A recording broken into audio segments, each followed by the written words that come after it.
I'm watching my man Colin Cowherd. He's doing his preseason herd hierarchy. And I see the Rams pop up at 8.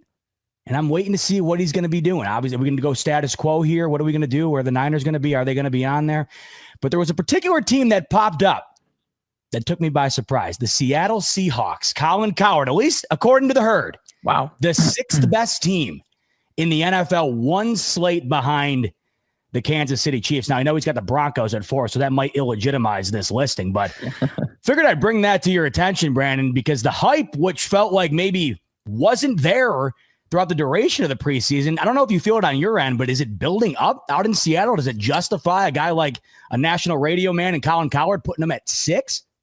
Absolutely, it does. I think you're seeing a late hour of this. Orlovsky was also getting on this train here, I think, earlier in the day, and you're starting to see people take note of what's kind of going on in the preseason and what Mike McDonald is building out here in the Pacific Northwest. And they're understanding this is not just a everyday coach. This is a guy's a really bright guy, and they're implementing what he's wanting to implement the right way. They're doing it properly. They're not trying to, microwave it, fast forward the situation, if you were. And so they're saying, wow, this is actually a really good team with a lot of talent they've stacked up over the years. It kind of seems like it might be getting ready to pop. And indeed, I think that is the feeling you're getting. When it comes to Cowherd, he's not been a particularly kind guy to Seattle, even though he comes from that area. In fact, He's been pretty harsh on us throughout the years.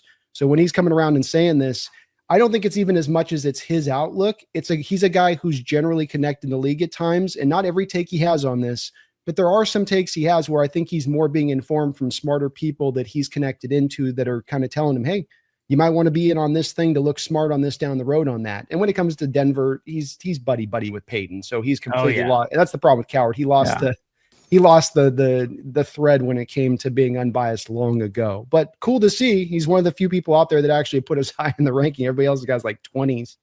I'm just glad he's Nick Wright's anti-Chiefs. He's like the anti-version of that. So whatever he's got to do to put them down a notch, and now the angles, the Broncos.